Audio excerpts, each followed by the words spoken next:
नाम है अभिषेक और आप देख रहे हैं फोकस स्टडी। तो आज हम उत्तर प्रदेश स्पेशल मतलब यूपी स्पेशल की पूरी वीडियो देखेंगे सिर्फ एक वीडियो में, और पूरी इन्फॉर्मेशन आपको मिल जाएगी चुटकियों में। ठीक है, तो सबसे पहले हम बात कर लेते हैं यूपी की राज्य व्यवस्था के बारे में। ठीक है, यूपी का जो स्थापना दिवस है वो 1 नवंबर 1950 को है। ठीक है, 1 नवंबर 1950। तो एक मैंने नोट बना के लिख रखा है। मैंने PDF आपको डिस्क्रिप्शन में दे दूंगा, मतलब इसका लिंक मैं आपको दे दूंगा, वहाँ से आप डाउनलोड कर लेना और चैनल को मेरे सब्सक्राइब कर देना। ठीक है, तो पहले जो यूपी को बोला जाता था हिंदी में, वो बोला जाता था संयुक्त प्रांत के नाम से जाना जाता था। ठीक है, और इंग्लिश में इसे कहते थे यूनाइटेड प्रोविडेंस। ठीक है, यहाँ तक आपको समझ में आएगा। यूपी अपना स्थापना दिवस, देखिए यूपी का जो वैसे स्थापना जब हुई थी 1950 1 नवंबर को हुई थी, लेकिन यूपी अपना स्थापना दिवस जो है वो 24 जनवरी को मनाता है। ठीक है, यूपी का विभाजन दिवस 9 नवंबर 2000 को। पता है, इसी दिन कुछ हिस्से को अलग करके उत्तराखंड का निर्माण किया गया था। और जब मैं वीडियो बनाता हूँ तो ये बाइक वाले हॉर्न मार के जाते हैं, तो उसके लिए मुझे माफ़ कर देना। ठीक है, अब हम बात कर लेते हैं यूपी की राजधानी के बारे में। सबको पता होगा कि लखनऊ यूपी की राजधानी है। ठीक है, लखनऊ का प्राचीन नाम जो था वो लखनपुरी था। ठीक है, तो आगे चलते हैं। ये देखिए उत्तर प्रदेश का आपको एक चिन्ह दिख रहा होगा, सिंपल, अच्छा है ना। ठीक है, तो इस चिन्ह के बारे में बात कर लेते हैं। जो राज चिन्ह है वो 1938 को स्वीकृत किया गया था, मतलब राज चिन्ह जो है उत्तर प्रदेश का ये 1938 को स्वीकृत कर दिया गया था। और इसमें जो 2 मछलियाँ ये आपको दिखाई दे रही हैं, ये 2 मछलियाँ, ये अवध के मुस्लिम शासन का प्रतीक है। जो अवध के मुस्लिम थे उनके शासन का प्रतीक है। और ये तीर धनुष जो आपको दिखाई दे रहा है, मैं थोड़ा सा नीचे कर देता हूँ। ये जो तीर धनुष दिखाई दे रहा है ये हिंदू शासन राम का प्रतीक है। ठीक है, और ये जो 3 तिरंगे लाइन है, ठीक है, ये जो 3 तिरंगे लाइन है ये वाली, ये गंगा यमुना बहाव का प्रतीक है। ठीक है, ये 3 तिरंगे लाइन जो है, तो आपको इतना पता लग गया होगा। ठीक है, अब हम बात कर लेते हैं राज्य के पुष्प कौन सा, मतलब राज्य का पुष्प कौन सा, वो पलाश। ठीक है, इसे हम टेसु के नाम से भी जानते हैं, तो आप कंफ्यूज मत होइएगा, पलाश और टेसु दोनों एक हैं।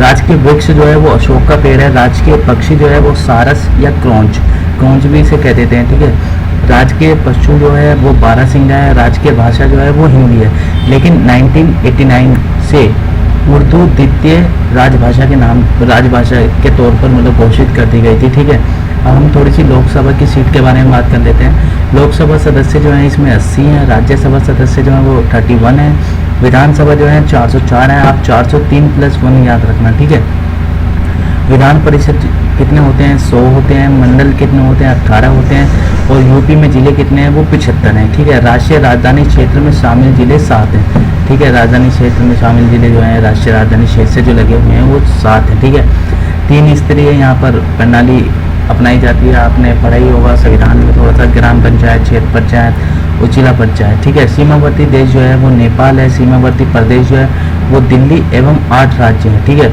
मतलब जो 8 राज्य सीमा को लगता है। यूपी का सर्वाधिक स्पर्श करने वाला राज्य कौन सा है, वो MP है। ठीक है, यूपी का जो सर्वाधिक स्पर्श करते हैं उसे MP में करते हैं। ठीक है, तो आगे देखते हैं यूपी को न्यूनतम स्पर्श करने वाला राज्य कौन सा है, वो है हिमाचल प्रदेश। ठीक है, तो HP को आप लिख लेना, हिमाचल प्रदेश मैंने शॉर्ट फॉर्म में लिख रखा है। सर्वाधिक राज्यों से स्पर्श करने वाला यूपी का कौन सा जिला है, वो सोनभद्र है। ये 4 जिलों को क्या नाम है, 4 जिलों की सीमा को टच करता है। बिहार से मिलकर बना था झारखंड, और मध्य प्रदेश से बना था छत्तीसगढ़। तो ये चारों बिहार, झारखंड, मध्य प्रदेश और छत्तीसगढ़। ठीक है, ये चारों करते हैं। अब क्षेत्रफल से संबंधित हम थोड़ी सी बातें कर लेते हैं। यूपी का संपूर्ण क्षेत्रफल जो है वो 2,40,928 वर्ग किलोमीटर है। ठीक है, सर्वाधिक क्षेत्रफल वाला जिला जो है इसका यूपी का वो लखीमपुरी है। अब सोनभद्र, हरदोई। ठीक है, सबसे कम क्षेत्रफल वाला जिला जो है वो संत रविदास नगर गाजियाबाद और गौतम बुद्ध नगर। संत रविदास नगर पहले नंबर, गौतम बुद्ध नगर सबसे पहले नंबर पर आता है। यूपी के प्रयागराज में जनसंख्या सबसे ज़्यादा है। इलाहाबाद को प्रयागराज कर दिया गया है, तो प्रयागराज में जनसंख्या सबसे ज़्यादा है। अगर आपसे क्वेश्चन के यूपी में सबसे जनसंख्या के उसमें जिला कौन सा है, तो वो प्रयागराज है। ठीक है, ठीक है, प्राकृतिक स्वरूप से यूपी का प्राचीनतम भाग गोंडवाना लैंड से लिया गया है। ठीक है, मतलब गोंडवाना लैंड था वो प्राचीन रूप में बोला जाता था। यूपी के 3 प्रमुख भाग हैं, भाबर और तराई क्षेत्र जो हैं। ठीक है, दक्षिण के पहाड़, पठार, बुंदेलखंड पठार। ठीक है, इतना है। अब हम जलवायु की थोड़ी सी बात कर लेते हैं, जलवायु कैसी है। तो जलवायु के बारे में बात कर लेते हैं। यूपी की जलवायु है वो समशीतोष्ण उष्ण कटिबंधीय जलवायु, मतलब पूरे भारत में सबसे अच्छी जलवायु यूपी की है। इसी वजह से सबसे ज़्यादा जनसंख्या यहाँ पर निवास करती है। इतनी बात आप ध्यान रखना। यूपी में सबसे अधिक गर्मी कहाँ पे होती है? आगरा और झांसी में, ठीक है। यूपी का मैदानी क्षेत्रों में सर्वाधिक वर्षा कहाँ पे होती है? वो गोरखपुर में होती है। गोरखपुर में क्यों होती है? क्योंकि गोरखपुर जो है वो राप्ती नदी के तट पर बसा हुआ है, ठीक है। यूपी में न्यूनतम वर्षा जो है वो मथुरा में होती है, क्योंकि पहले यहाँ पे बहुत सारी पुराणों में लिखा गया है कि बहुत सारी वर्षा होती थी, तो इसलिए यहाँ पे न्यूनतम वर्षा होती है मथुरा में, ठीक है। अब नदियाँ के बारे में बात कर लें। यूपी में हिमालय से कौन सी नदियाँ आती है? मतलब हिमालय से यूपी में कौन कौन सी नदियाँ आती है? तो गंगा, यमुना, शारदा, गंडक, रामगंगा, राप्ती, ठीक है। गंगा के मैदानी क्षेत्र से कौन कौन सी आती हैं? गोमती, वरुणा आदि। दक्षिण के पठार से कौन कौन से आते हैं? चंबल, बेतवा, केन, सोन, रिहन आदि, ठीक है। गंगा के बाएं किनारे से मिलने वाली कौन सी है? मतलब बाएं किनारा, ठीक है। गंडक, रामगंगा, राप्ती और गोमती उत्तर की तरफ बाएं, दक्षिण की तरफ दाएं, ठीक है। इलाहाबाद से जितना उत्तर की तरफ जाकर जितना भी नदियाँ मिलेंगी, मतलब इलाहाबाद से, मतलब प्रयागराज से हम जितना भी उत्तर की तरफ जाएंगे उसके बस बाएं किनारे से मिलने वाली हैं, ठीक है। मतलब वो जो नदियाँ जो मिलेंगी वो बाएं किनारे होती हैं। जो उत्तर प्रदेश, मतलब प्रयागराज के हम उत्तर की तरफ जाएंगे वहाँ पर जितनी भी नदियाँ मिलेंगी वो बाएं किनारे वाली मिलने वाली है, ठीक है। गंगा के दाएं किनारे कौन कौन से? यमुना और सोन है, ठीक है। और ये देखिए तरफ जा रहे हैं। गंगा किनारे बसे प्रमुख शहर कौन कौन से हैं? वो प्रयागराज, कानपुर, वाराणसी। गंगा के बाएं किनारे इलाहाबाद यहाँ पे लिखा हुआ है, यहाँ प्रयागराज कर लीजिएगा यहाँ पर, क्योंकि गलत भी लिखा हुआ है, इलाहाबाद का नाम प्रयागराज हो गया। यमुना नदी के किनारे बसे प्रमुख शहर कौन कौन से हैं? मथुरा, कौशाम्बी और आगरा, ठीक है। अब शारदा नदी का अन्य नाम क्या है? शारदा नदी का एक अन्य नाम भी है जिसे काली नदी के नाम से जानते हैं। रामगंगा नदी के किनारे बसे प्रमुख शहर कौन कौन से? मुरादाबाद और बरेली है। राप्ती नदी के किनारे बसे कौन सा है? गोरखपुर है। राप्ती नदी का अन्य नाम बूढ़ी गंडक के नाम से भी जाना जाता है। गोमती नदी के किनारे बसे कौन कौन से हैं? लखनऊ, जौनपुर है। सरन नदी के किनारे बसे अयोध्या है। मंदोकनी नदी के किनारे बसे चित्रकूट है। यूपी और एमपी के बीच सीमा रेखा का काम कौन सी नदी करती है? वो बेतवा नदी करती है।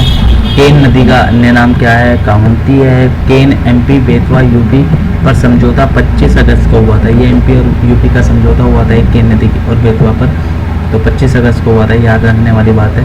टोस नदी का अन्य नाम क्या है? तमसा नदी, सॉरी। अलकनंदा नदी कहाँ से बहती है? तो बद्रीनाथ से बहती है। देवप्रयाग के समीप गंगा नदी किससे मिलती है? अलकनंदा एवं भागीरथी से मिलती है, ठीक है। भागीरथी का आपने नाम सुना होगा, पौराणिक कथाओं में ये बताया जाता है। वो सच है नहीं, ये तो आप वही जानते हैं, ठीक है। झीलें हम यूपी की देख लेते हैं। ओदी ताल झील कहाँ स्थित है? वाराणसी में ओदी ताल झील, ठीक है। बड़ा ताल झील कहाँ स्थित है? शाहजहाँपुर में है। कुल्हड़ झील यूपी में कहाँ है? पीलीभीत में है, ठीक है। वन्य एवं जीव संरक्षण के बारे में बात कर लेते हैं, थोड़ा सा नीचे आ जाओ। यूपी में वनाच्छादित क्षेत्र कितना है? तो यहाँ पे बस सबसे कम है, देखिए 60% है, ठीक है। सर्वाधिक वनाच्छादित जिला जोन सा है वो सोनभद्र है। यूपी में राष्ट्रीय उद्यान कितने हैं? एक ही है। वन्य जीव विभाग 12 हैं। प्राणी उद्यान 2 हैं। पक्षी विहार 13 हैं। तो थोड़ा नोट करने वाली बात है, तो नोट मैंने लिख रखा है यहाँ पे, ठीक है, नोट कर लीजिए। प्राणी उद्यान जो है वो लखनऊ और कानपुर में। घड़ियाल संरक्षण कुकरेले लखनऊ, कटियार घाट बहराइच में है, ठीक है। उत्तर प्रदेश की अर्थव्यवस्था के बारे में जानते हैं। भारत में सर्वाधिक गरीब व्यक्ति जो है वो यूपी में निवास करते हैं, ठीक है। यूपी में गरीबी रेखा के नीचे जनसंख्या प्रतिशत 29.43% है।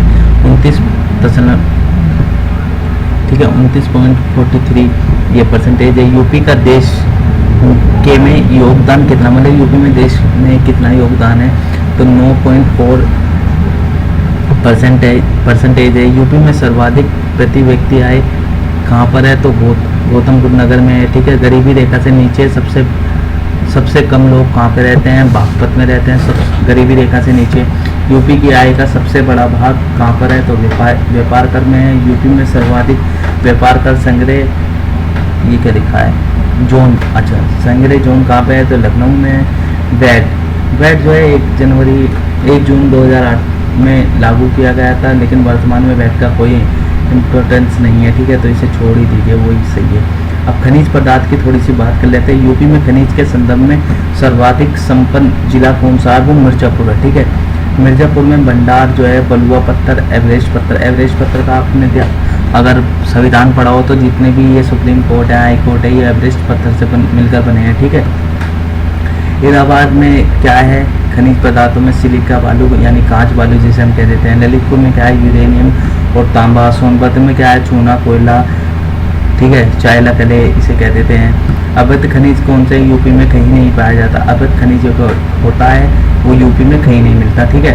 प्रमुख औद्योगिक संस्थान के बारे में हम जान लेते हैं। भारत इलेक्ट्रॉनिक्स लिमिटेड यूपी में कहाँ है? तो गाजियाबाद में है। हिंदुस्तान एल्युमिनियम कॉरपोरेशन कहाँ है? तो रेणुकूट मिर्जापुर में। हिंडलको कच्चे माल की निकटता के कारण अवस्थित है, ठीक है, ये नोट बना लीजिए यहाँ पे। भारतीय कालीन औद्योगिक संस्थान कहाँ पे है? तो भदोई में है, संत रविदास नगर में, ठीक है। सबसे छोटा जिला है क्षेत्रफल के अनुसार ये संत रविदास नगर। प्रमुख उद्योग संस्थान के बारे में हम जान लेते हैं, स्थान के बारे में। ट्रांसफार्मर फैक्ट्री कहाँ है यूपी में? तो झांसी में। इंडियन टेलीफोन इंडस्ट्री कहाँ पे है? तो रायबरेली में है। उर्वरक कारखाना जो है वो फूला प्रयागराज में, फुलपुर एक गाँव है, मतलब प्रयागराज का। आंवला पीलीभीत का है, वहाँ पर है। गोसोहाल पायलट परियोजना कहाँ पर है? आंवला में। इलेक्ट्रॉनिक प्लास्टिक सिटी किसे कहा जाता है? कानपुर में, कानपुर को कहा जाता है, ठीक है। चिकन कपड़े के काम के लिए कौन सा है? लखनऊ। तो ये चिकन खाने वाला मत समझना, ये कपड़े का नाम होता है चिकन, ठीक है। चीनी मिट्टी बर्तन कहाँ बनाए जाते हैं? तो चिन्हट में बनाए जाते हैं। मिट्टी के बर्तन के लिए खुर्जा सबसे फेमस है, ठीक है। अब चिन्हट जो है वो लखनऊ में, मैं आपको बता देता हूँ पहले। मिट्टी का खिलौना यूपी में कहाँ है?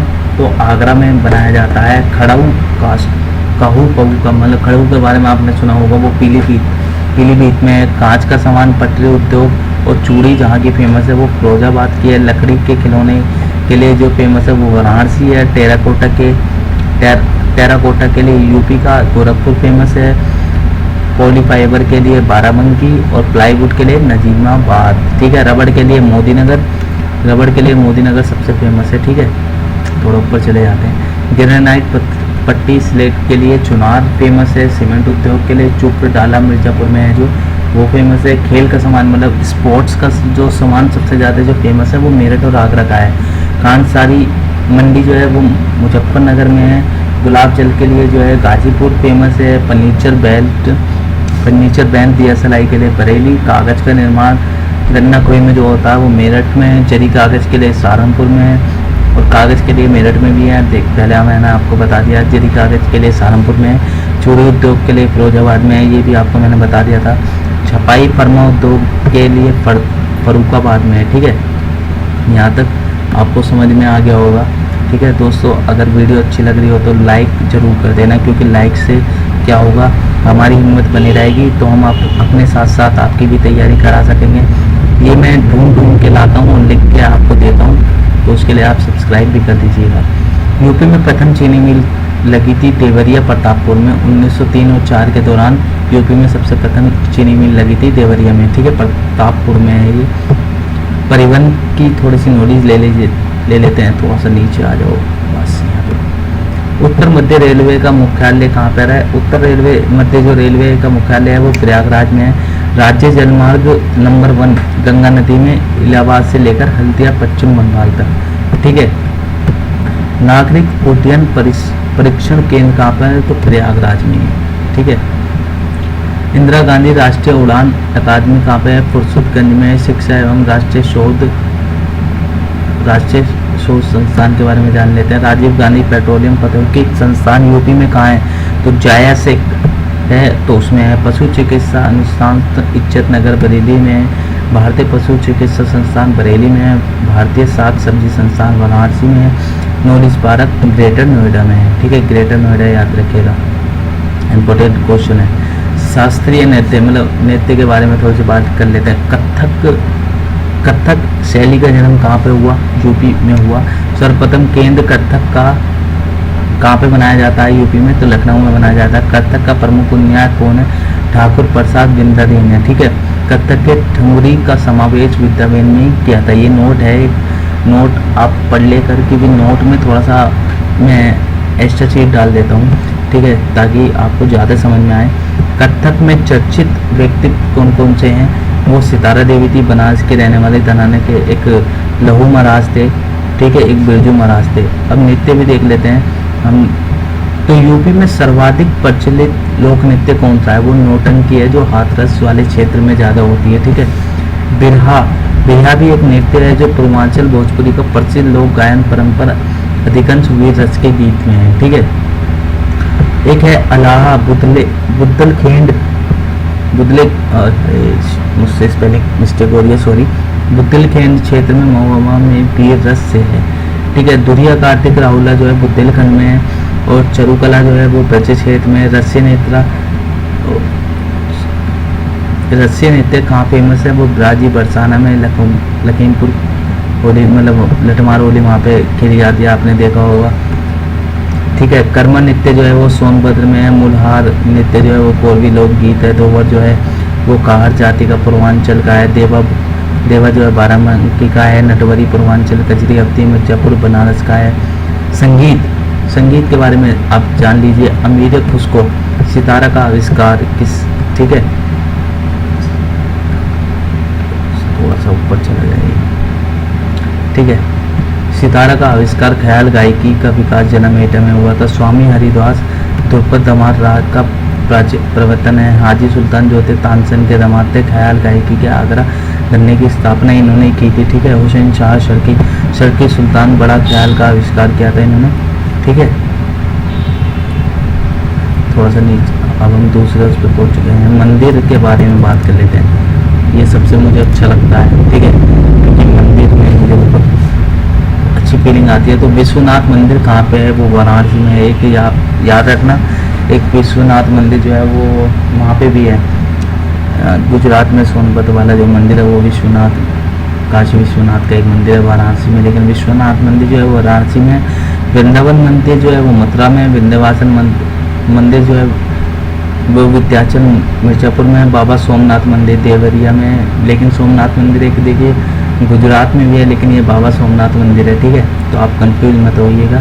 सिंगी ऋषि का मंदिर जो है फरुखाबाद में है। बारह भगवान का मंदिर जो है एटा में है। देवी पाटन मंदिर जो है तुलसीपुर में है, ठीक है।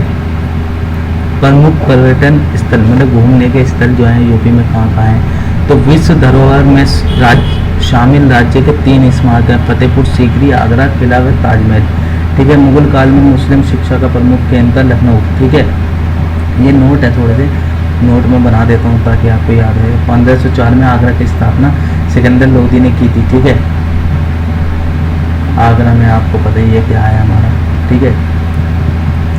कपिल वस्तु, ठीक है, इसकी पहचान यूपी के सिद्धार्थनगर पिपरा नामक स्थान से की जाती है। इसकी पहचान शाक्य गणराज्य से की गई है, ठीक है। लुम्बानी, अब लुम्बानी के बारे में बात कर लेते हैं। लुम्बानी गौतम बुद्ध नगर का जन्म स्थान है, वर्तमान में नेपाल में है, जो यूपी के महाराजगंज के जिले स्टेशन से 15 किलोमीटर दूर था, ठीक है। गौतम बुद्ध का जन्म स्थान है लुम्बानी जो था। कौशाम्बी के बारे में बात कर लेते हैं। यहाँ बौद्ध जैन तीनों प्रसिद्ध स्थल हैं यहाँ पे। यहाँ छठे जैन तीर्थकर पतम पतु का मंदिर है। काशीनगर में रामा भर स्तूप है। श्रीबस्ती में शहीद महेश स्तूप है, ठीक है। दमेव सारनाथ में है, ठीक है, एक दमेव सारनाथ में भी है, ठीक है, तो आप याद रखिएगा। कल्पी जो है जालौन जिले में बीरबल का जन्म हुआ था। कल्पी, यहाँ पर जालौन जिले में एक बीरबल जो था, जो अकबर के साथ रहता था, उसका जन्म हुआ था। हुलास खेड़ा जो लखनऊ में स्थित है, यहाँ 300 वर्ष पुरानी सभ्यता के प्रमाण आज भी हैं, ठीक है। बिठूर कानपुर में स्थित है। यहीं पर रामायण रचयिता महर्षि वाल्मीकि का आश्रम था। प्राचीन काल में इसे ब्रह्मावत तीर्थ भी कहा जाता था, ठीक है। नौमी पाखंड सीतापुर में स्थित है। महर्षि दधीचि ने यहाँ अपनी अस्थियां दान कर दी थी। इसमें 88,000 ऋषियों को तपोभूमि भी कहा जाता है। गोल गोपाल नाथ लखीमपुर खीरी में है। लखीमपुर खीरी में क्षेत्रफल की दृष्टि से सबसे बड़ा जिले है, ठीक है। क्षेत्रफल की दृष्टि से, अगर हम जनसंख्या की दृष्टि से माने तो क्या नाम है, प्रयागराज, आप कंफ्यूज मत होना, ठीक है। देवा शरीफ बाराबंकी में स्थित है। ये थोड़ा ठीक है। सूफी संत हाजी बारिश अली शाह का मंजार है, ठीक है। मंजार एक और है, सैयद सलार मशहूर गाजी का दरगाह बहराइच में हाजी वारिस अली शाह की मजार है बाराबंकी देवा शरीफ में। देखिए मेला, यूपी में सर्वाधिक मेला मथुरा में लगता है। अगर कोई आपसे पूछे कि मेला यूपी में सबसे ज़्यादा कहाँ लगता है तो मथुरा में लगता है, ठीक है।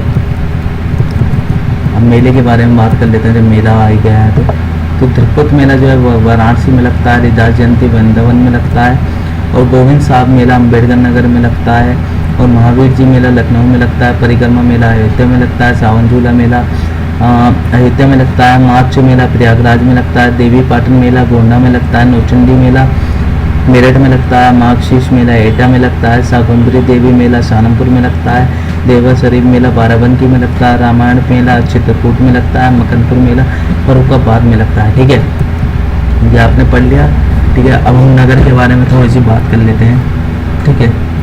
तो प्राचीनतम जीवित नगर किसे कहा जाता है? वाराणसी को पहले प्राचीनतम जीवित नगर कहा जाता था। बागों का शहर किसे कहा जाता है? लखनऊ को कहा जाता है। कैची नगरी किसे कहा जाता है? मेरठ कहा जाता है। कैची नगरी क्यों कहा जाता है मेरठ को? मैं आपको बताऊं कि यहाँ पर सबसे ज़्यादा बहुत कैंची की मतलब हर जगह बिजनेस जो है वो कैंची का है।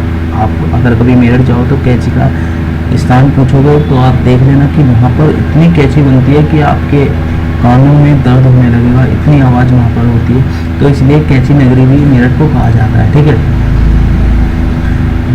थोड़ी सी जनजाति के बारे में भी आप बात कर लीजिएगा। तो थारू एक जनजाति है जो जनसंख्या की दृष्टि से यूपी की सबसे बड़ी जनजाति है, ठीक है। गोरखपुर में ये तराई क्षेत्रों में ज़्यादातर रहती है, गोरखपुर में है, लेकिन किरात वंश से संबंधित रखती है, किरात वंश का जिससे संबंधित रखती है, ठीक है। इसी तरह से दीपावली जो बनाई जाती है वो शोक के रूप में बनाती है थारू जनजाति, ठीक है। जगन्नाथ देवी की पूजा करती है थारू जनजाति। वर्षा ऋतु में बनहार त्योहार मनाती है, ठीक है।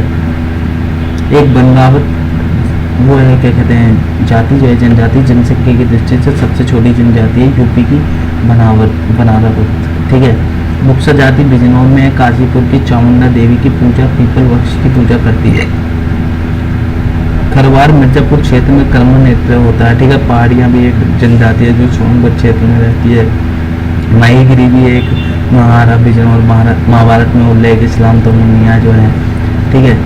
यूपी स्मरणीय तथ्य आपको याद रखने बहुत जरूरी है। तो प्रथम मुख्यमंत्री जो बने थे यूपी के वो गोविंद बल्लभ पंत थे, ठीक है। प्रथम महिला सीएम जो थी वो सुचेता कृपलानी थी। प्रथम राज्यपाल जो बनी सरोजनी नायडू, एक बार महिला राज्यपाल हैं ये, ठीक है। सर्वाधिक बार सीएम मतलब सबसे ज़्यादा जो सीएम बनी है यूपी की वो मायावती जी बनी है, ठीक है। वर्तमान राज्यपाल जो है वो श्री राम माइक हैं, अब नहीं है लेकिन, ठीक है। ऊपरी गंगा नहर में सर्वाधिक जल विद्युत केंद्र स्थापित है, ठीक है। ये नोट में दे देता हूँ जानबूझ के। तो उत्तर प्रदेश की वन्यजीवी विहार एवं पक्षी विहार के बारे में थोड़ा सा जान लेते हैं। वन्य प्रणाली विश्व संविधान की 7वीं अनुसूची में है, आपने संविधान तो पढ़ा ही होगा।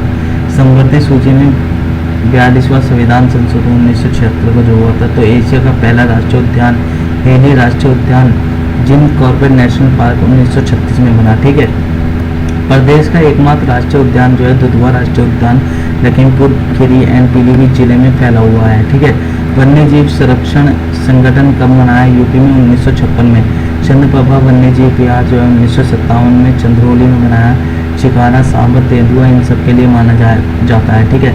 हस्तिनापुर वन्यजीवी विहार जो है मेरठ में स्थित है। यूपी का सबसे बड़ा वन्यजीवी विहार हस्तिनापुर मेरठ में है, ठीक है। हस्तिनापुर पड़ता है, वहाँ पे पुरानी काल महाभारत के बारे में उल्लेख है, ठीक है। महावीर स्वामी वन्यजीव विहार जो है ललितपुर में। यूपी का सबसे छोटा वन्यजीव विहार है, ठीक है। सबसे पहले पक्षी विहार कौन सा बना था? तो नवाबगंज पक्षी विहार उन्नाव के पास सबसे पहले ये बना था। सबसे बड़ा पक्षी विहार जो होता है वो लाल बहोसी 1988 कन्नौज के पास है, ठीक है। बखीरा पक्षी जो है विहार जो है वो संत कबीर में स्थित है, ठीक है। गोपनाथ पक्षी विहार जो है वो गौतम नगर में स्थित है। समसपुर पक्षी विहार जो है वो रायबरेली में स्थित है। तो कुछ और है यूपी के स्मरणीय तथ्य। चिकारा के बारे में मैं आपको बता देता हूँ। वित्ते के जंगलों में पाए जाते हैं। हाथी जो है शिवालिक जंगलों में पाए जाते हैं। गैंडा तराई क्षेत्रों में पाए जाते हैं। और लुप्त प्रजाति का प्रजनन केंद्र कहाँ बना है? लखनऊ में। मतलब जो लुप्त हो गई प्रजाति उनका प्रजनन केंद्र है लखनऊ में। यूपी राज्य प्राणी उद्यान, ठीक है। कानपुर प्राणी उद्यान जो के नाम से जाना जाता है, लखनऊ प्राणी उद्यान, गोरखपुर प्राणी उद्यान निर्माण में है, ठीक है। बब्बर पज्जन केंद्र यूपी के इटावा में, यहाँ पर लायन सफारी केंद्र है, इसे मतलब लायन सफारी केंद्र भी कह देते हैं, ठीक है। प्रथम रात्रि वन्य जीव पार्क पर नाइट सफारी पार्क किसे कहा जाता है, मतलब नाइट सफारी पार्क किसे कहा जाता है, अगर आपसे क्वेश्चन में पूछा जाए तो ग्रेटर नोएडा को कहा जाता है। कछुआ प्रजनन केंद्र कहाँ पे है, तो पोखरेल के नाम से लखनऊ में, सारनाथ वाराणसी में, 2 जगह है ये, ठीक है। यूपी ऊर्जा संस्थान के बारे में भी हम बात कर लेते हैं। तो यूपी राज्य विद्युत परिषद का गठन अप्रैल 1959 को हुआ। ताप विद्युत जो है यहाँ पे राज्य विद्युत उत्पादन निगम लिमिटेड के थ्रू है। जल विद्युत जो है जल विद्युत नगर लिमिटेड में है। हरदुआगंज तथा विद्युत गिरह जो है 1942 में अलीगढ़ में बना। चंदोसी ताप विद्युत केंद्र जो है वो मुरादाबाद में है। परीक्षा ताप परियोजना जो है वो झांसी में है। ओखला ताप विद्युत परियोजना सेवित संघ सोनभद्र में है।